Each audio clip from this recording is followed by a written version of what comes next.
Without any more waiting, I like to start off right now, and hopefully I won't take the whole hour, so I have a bit of time to answer answer questions and so on. My name is David Serkoak. I am an urban Inuk, live in Ottawa, Ontario, Canada. I want to show you very briefly about my background, my particular Inuit group called Ahiarmiut, the inland people. But before I get into that, I just want to have a quick snapshot what Canada looked like and all other provinces and three territories and northern Quebec and Labrador and so on. Now, the newest boy on the block is Nunavut. As you can see, further north called Nunavut. There it is. This is map of Canada. It changed after 1999. And there it is in Canada, Canadian map in red zone. And in Nunavut, there's three large parcels or three regions. We have Baffin or Tikektaluk region. In central, it's Kivalliq region, Keewatin, former Keewatin. That is my region in the past. And further west, you have Central Arctic region or Ahiarmiut. Today, it's all Inuit terms now, Ahiarmiut, Kivalliq, and Tikektaluk, made up of a large mass of land called Nunavut. And in my region, in central Nunavut, there's Kivalliq.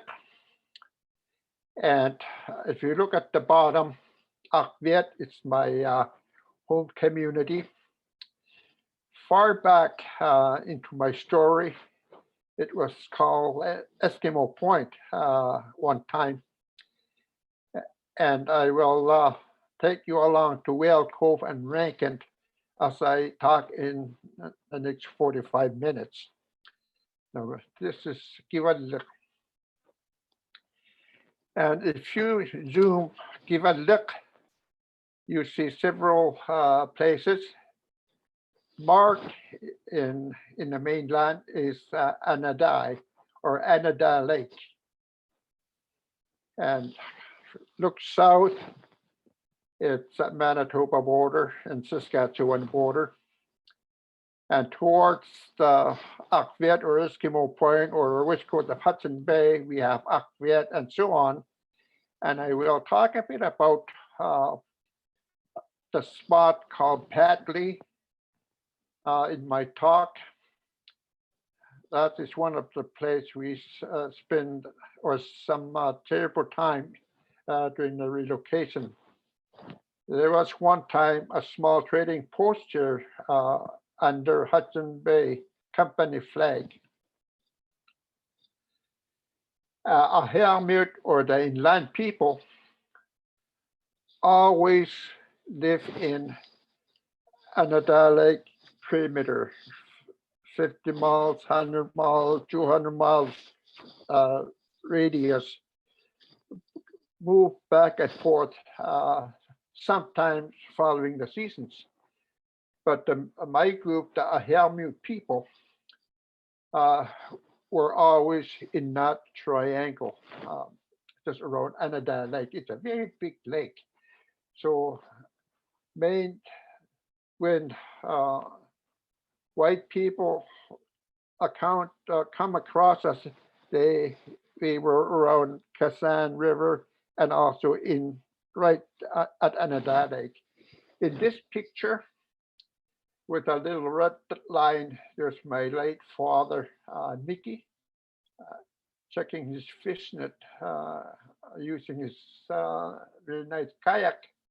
I can see he's about to have a white fish. At the corner on the right is Aulajut. He's a camp leader.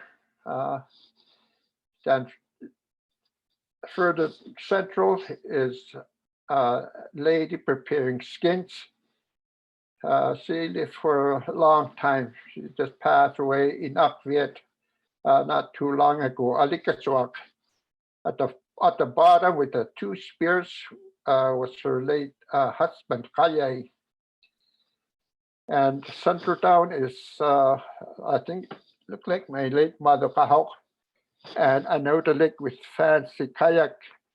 Our kayaks are long and narrow, mainly made for speed. Very tippy if you're not good. Oops. And Anada Lake, it's right there, our main camp, our stamping ground. And it was rightfully ours where we should be before relocated by government of the day. And if you look down on the left, there's three ladies. In the center is my late mother, Kahok. And that lazy boy in her back, inside her mouth, is me, David. And on the right is Mary Ayak with her son. Our Jude is really crying. And Ayak is the only elder living today from that era, from our parents at the time when we landed in 58, 59. There's only one left. Just to give you a quick sample of at the corner here, when we start to see transients or the white people coming into our area, not to live, but to put up buildings after the war, radio signal stations. That is also beginning of the change as the Ahiarmiut know it. We always live in that area. And in 49, or just beginning of 49, between December and March 30, 49 and 50, 187 tons of supplies were transported in wintertime by tractor train from Churchill, Manitoba to Anada Lake. And shortly after that, they make landing strips on the sea ice at Anada Lake. And soon after, construction start to take place, as you can see at the bottom. And soon there were buildings and also plane like this one, horsemen, start to come regularly, not to see the Eskimos, but to drop off supplies and change personnel to radio signal station personnel. And also between 49 and to late 50s, in early 50s, we start to see change. I think the first one that come across Ahiarmiut was the young, I think he was anthropologist, I'm not sure, but I think he was a writer too, Ferdinand. And after he left for South, much years and years later, I learned he wrote two books about us, Disparate People and People of the Deer. And soon as these two books are published, that we are introduced to the world via Farley-Moore. And mind you, he's a very good storyteller. Sometimes it almost make you believe, I don't want to call fairy tales, He was so good in writing. He can almost make you believe what you're reading about. But these two books is sort of a bit of fantasize, if I can use that. And soon after he left, that Life magazine were up, a few other scholars after that too, but they also play a big exposure to this little primitive group around Canada Lake called Ahiarmiut, and also the world hear about these primitive Eskimos via Life magazine. And I still have that copy, by the way. And this is the area I will be talking about. First one, I'm just going over my notes here. In May 1950, now we have the personnel at the radio signal station, just very new to us. By 1950 in May, the officials, without consultation or without any planning, the officials or Canada relocated us from Anada Lake further down towards Manitoba border to Knowlton Lake. It's called Knowlton Lake. This place was unfamiliar, but men before our parents, they have used that route to sell their furs to traders in Manitoba or Saskatchewan, Lake Boucher. So the men roughly know the area, the path.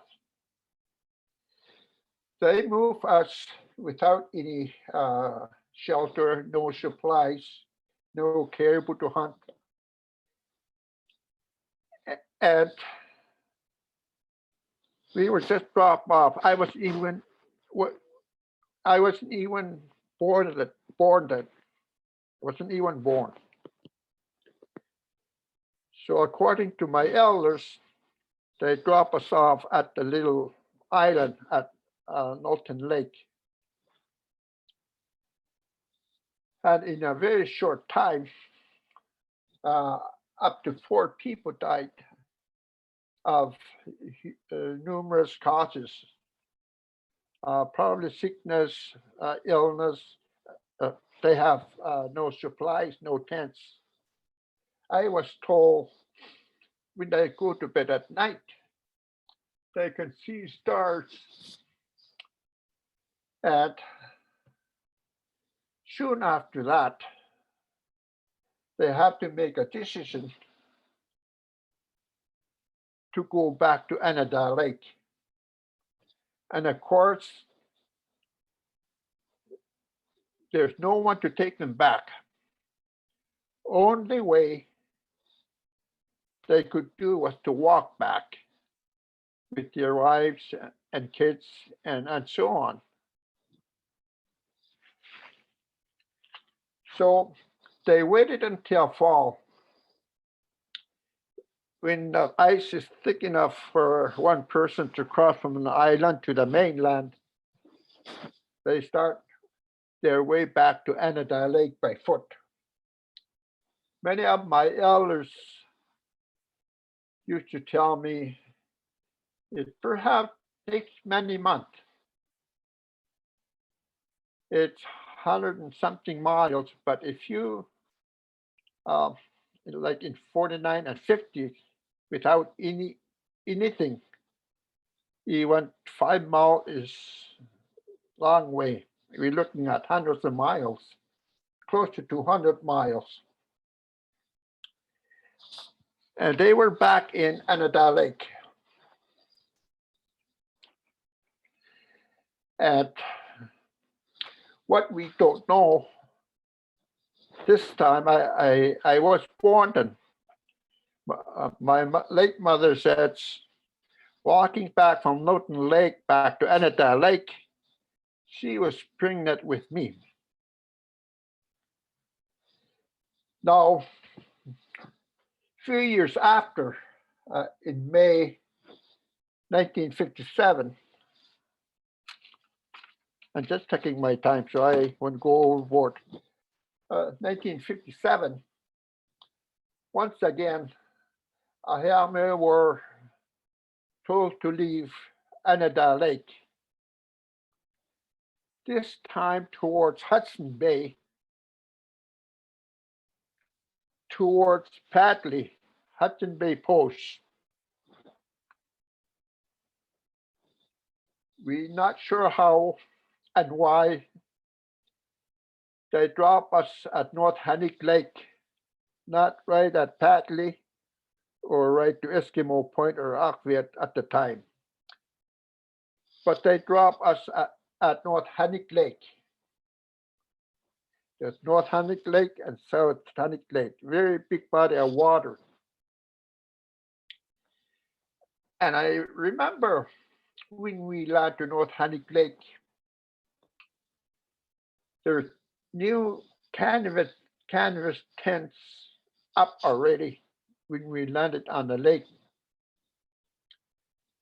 I was quite small, but I remember lots from that short stay in North Hannick Lake. Inside the tent, there's a small cardboard box, not very big, called starvation box or starvation boxes to keep you occupied, keep you fed or alive for a few days. And that was it. And this is also the time lots of bad things happen. And the closest help, if they can help, or to get food, is 3 days away by foot at Padley. Hudson Bay Trading Post was there. So I remember my father and my late father Mickey and my late brother Silas making that 3-day trip one way, probably negotiate or trade pelts for food or welfare credits. And they have to walk back for another 3 days with all the things that they could pack on their back sack or big bundles at their back, another 3 days back to our tents. Each group, there are 3 groups in the small area, family groups. And I remember when my father came with bags on his food on his back, and with my brother too. And I remember there's one story I remember very well. Also, as a young boy, we were close to a shaman's tent. Bongalat, big Bongalat, we call him. And I remember the day there was, I could hear commotion from their tent. And my late mother Kahok go back and forth. And I don't know, starvation at the time, sickness at the time, I was just a child. I remember someone said, anak na kayong nilaktok. He's hardly breathing.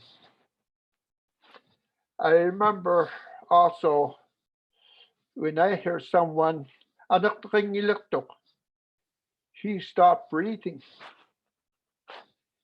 And here's the man who was fully respected by us, by the Ahiarmiut, not very long ago, was one of the very first people to die of starvation, or shaman. In not short stay at North Hunnic Lake, up to 7 people died of either starvation, exhaustion, cold exposure, and 2 men by murder. So all this was going on. The group have to decide. They have to make it to Patley, to Hudson Bay Post. So all make an exodus very slowly on their own, by family, and so on. They arrive not in group, but by family groups. And few didn't make it, and authorities have to go back and check people along the trail and pick them up who cannot go any further. That here is another one I remember, and also it's documented, and it's also video documentary about us called Kick Kick. She was one of the people who lost her husband due to somebody killed him. So on the way back, you can watch a video called Kick Kick, and her family was struggling to keep up with her. Anyone can make the same judgment if they were her at the time. Other kids were big enough to walk. At least 2 cannot make it anymore. So she made a very nice shelter in a snowbank. Nice care with all skin nicely, and set them there and close it with snow. And she did what she had to do. Survive with other children, keep walking to Hudson Bay Post Batley. When authorities find out, they retract everything and found the snowbank, and they opened it up, and one of them was still alive. After a short stay in Hudson Bay Post, a rest perhaps, get fed, that authorities came via RCMP, Royal Canadian Mounted Police, with their aircraft, and transported all of the Ahiarmiut to Eskimo Point, now called Arviat today. I remember that plane ride. I remember the day when we landed on the shores of Eskimo Point. I never seen so many people and also my very first uh, second airplane ride. First trip was from Anadar Lake to North Hunnic Lake, walked to Patley. My second airplane from Patley to Eskimo Point or Arviat. Upon arrival, because of all the things going on, investigations were going on. Then we have to be around police detachment. Some stayed in their shack or warehouse. Igloos were made already in their property. I remember, uh, I remember that very well. With orders not to go out, or people from Arviat not to see us until they finish their investigations. And after all that uh, was over, once again, we were told by the authorities that we have to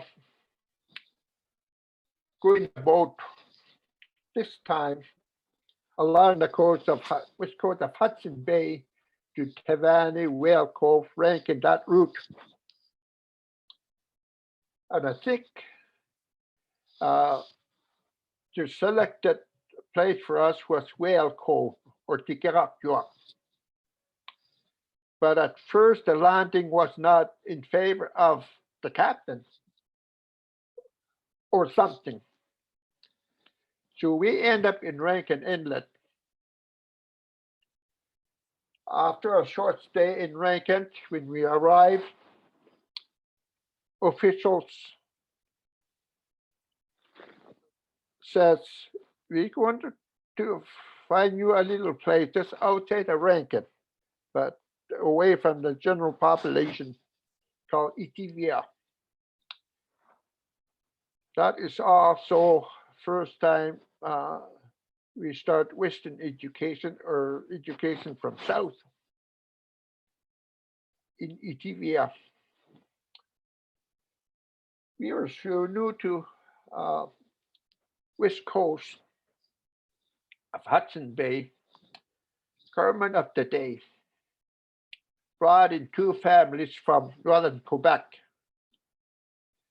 to be with us, train the men, train the women of cooperative movement, start arts and crafts, show ceramics, and so on. And they came and lived with us. I still remember some of their boys, their daughters and sons, right up to today. And following summer, the officials tell us, now you're going to go another trip. This time, I believe, was to our final destination, Whale Cove, with Tikerakyuak.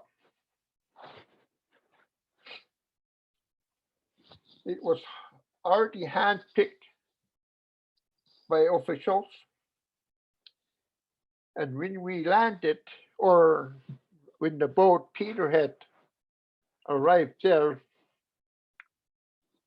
it was just plain tundra, rocks, no trees. We see trees in Anada Lake, we see trees in Knowlton Lake, my parents, and we see lots of trees at North Hunnic Lake. Arviat has no trees, Rankin has no trees. Our newfound land also has no trees, there's lots of rocks and very little nuna or ground. That first couple years perhaps was pretty hard. We back into living in huts, igloos, sacks, and so on. Experimental rehabilitation community was created with us. There was another group very similar to us from Baker Lake area from Back River. They also were transported to Whale Cove, who were in a similar situation as Ahiarmiut or us.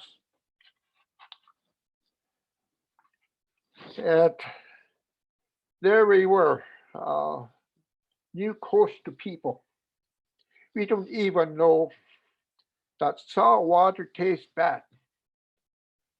Every 6 hours, water goes down and goes up again, high tide, low tide. We don't even know that. Trying sea mammals it's a good story. We're not used to eating or seeing sea mammals. You have to be there to see it and perhaps laugh. It was not funny at the time.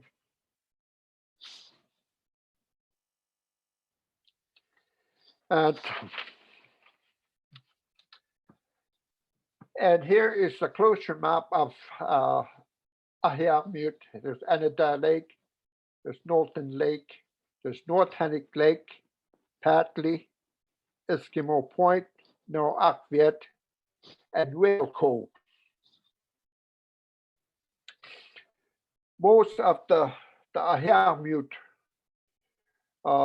went back to Rankin or Eskimo Point or Arviat in a year or two after 59. But my family lived in Whale Cove from 59 to 69. A lot of my childhood memories are very good times in Whale Cove, though it might be more different than what my parents were going through.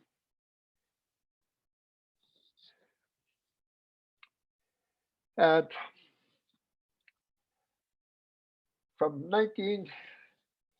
89 to 2019, I will summarize the timeline.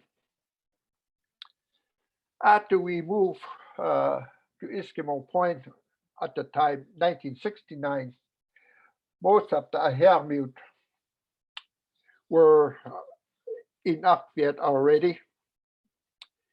Like I said earlier, some went back to Rankin Inlet, some stay or remain in Whale Cove. Most went to Arviat. Today, there's a family live in Churchill.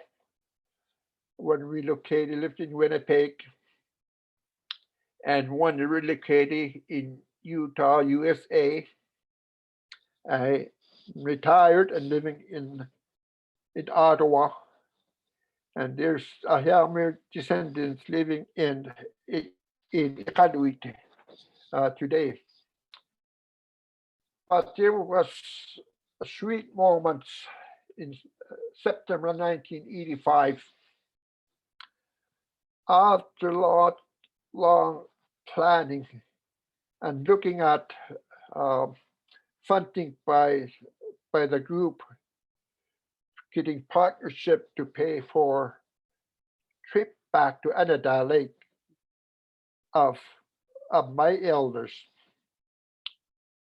with the help of Fifth Estate CBC and also Inuit art dealer in Ottawa, Snow Goose, and also funding from other resources. It was a goal. We spent 2 weeks at Anada Lake. For me and my age group, that was also very first time. and also for all of the elders that you see on black and white photo, was also their first time trip back to Adada Lake, except for one of the elders. That was their first and last trip back to their homeland of Adada Lake. That landing was something else. Adada Lake, calm here, Twin Otter, they do magical stuff. Safely landed, safely took off. Pretty scary. But in 2 weeks, first week was with CBC documentary. They left and we were left alone. And this is where we explore, talk to the elders. And as you can see, the first two pictures is in one of the buildings that we were not allowed to go. We sleep there in the tents and in other buildings. In that large room, we have a drum dance on the last night. Very room that we're not allowed to enter unless you are a woman. So there was also things like that happening to the ladies, to our mothers. It was a great night to remember. And some people were practicing their kayaking skills from way back.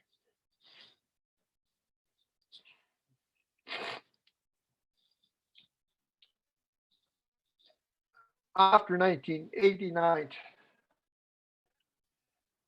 to 1998,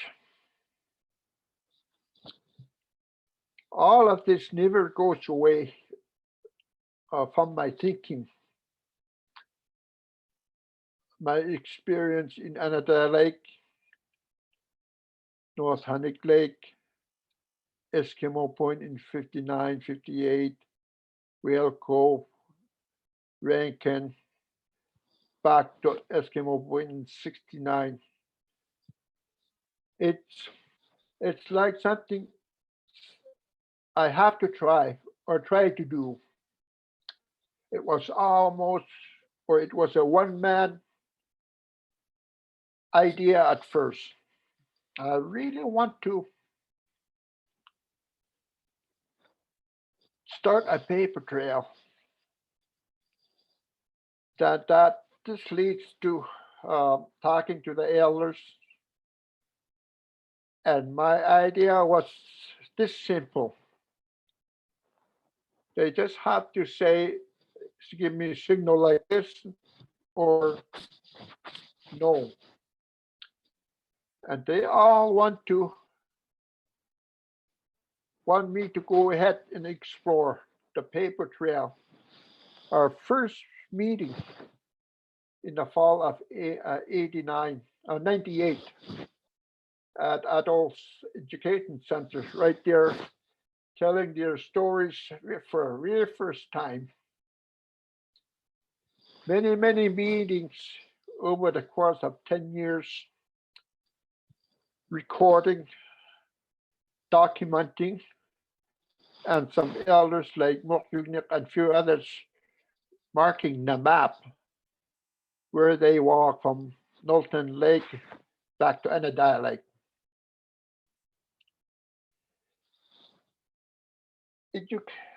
Anada Lake Society was born then, from 89. Then I don't know where to look after forming the society. My idea was maybe it will be settled in 2 years. That was something else. Over the course of 5 years, we changed the name to Ahiarmiut Relocation Society. From 89 to about 2006,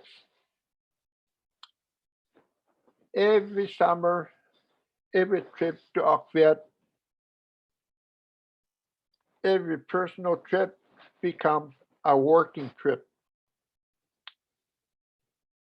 And there's lots of years. It's just a dead file. We have no money. And the government of the day back then wants nothing to do with us. They won't answer, especially conservative government. And I'm going to fast forward a bit. And the claim itself, let me just go over my notes here. The claim itself was pretty unique. And after so many years of going in circles, at the beginning of the file and also at the end of the file, two groups really help a bit. That is NTI and given the Inuit Association, gave us a little bit of money to kickstart. All this was also a learning experience for me. The first lawyer did some work. I never worked with lawyers. I realized we will never hear apology. We will never hear compensation. All those things were in front of me all the time. It was very expensive every time to meet with our first lawyer. Then about 2006, soon after, our current lawyer, Steve Cooper, come on board, and we start to see the file picking up from debt and start to move forward slowly. After so many years of trying to get answers, we start to get replies from the government, and it get warmer and warmer, but not very fast. I always believe I will have a positive outcome even in my darkest days. After we start with the second lawyer, we put in a claim. We filed litigation against Canada, asking for compensation and apology. To me, it was still a long shot, not knowing if I ever going to see a day. Then in 2017, after phone calls, now this time we were on the phone, like to real officials from Gatineau, from government buildings. That was something else.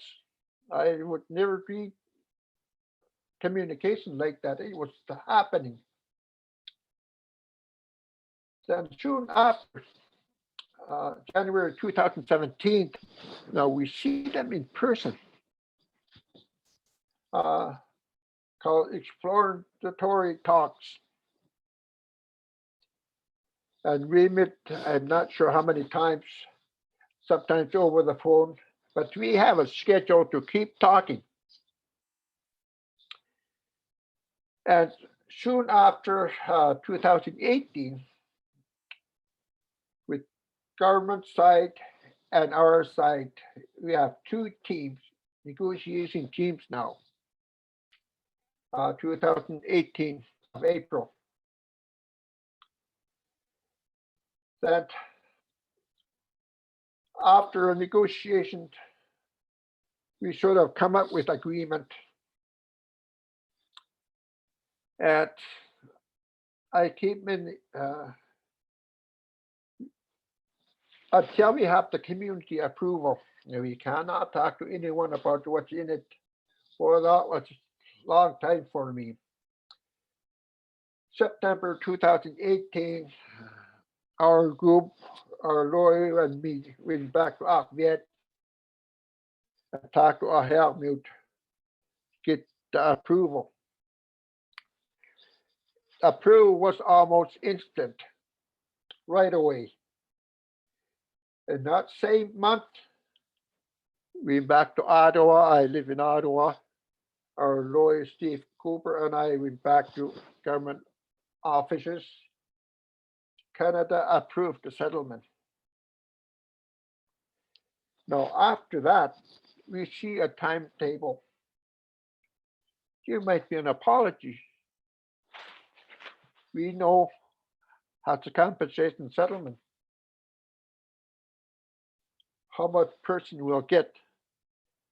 And if I have a child, for example, I have 3 daughters, how many each they will get, and myself. We all know the numbers now. January 2019, government said, and we agree, it looks good to us. Any day is good for us.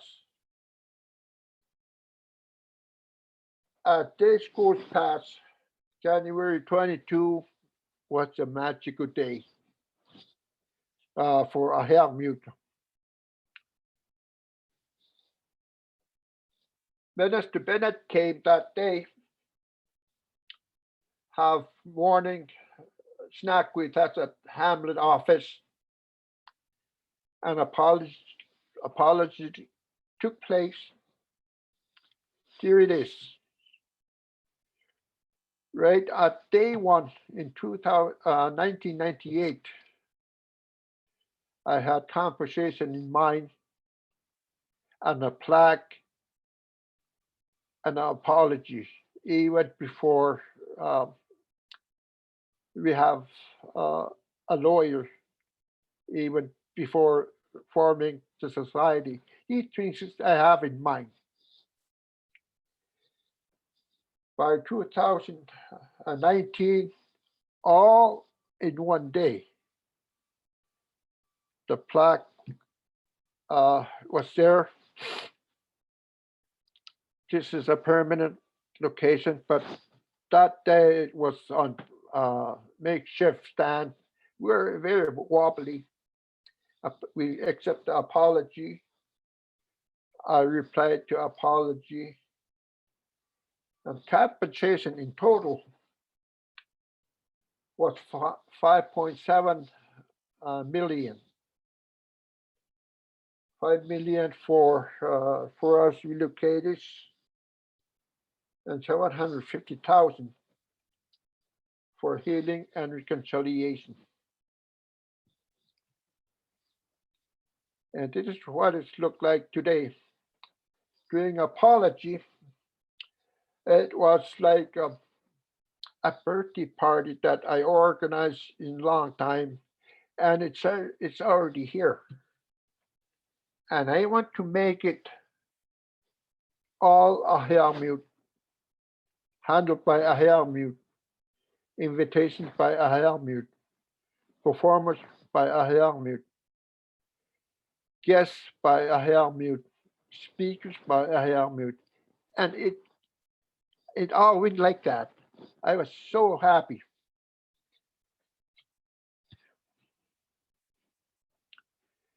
And here it is.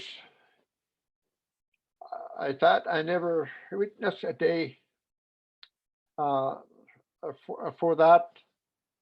I will never forget January 22, 2019. If there's any questions, I'm willing to answer questions. Thank you very much for listening.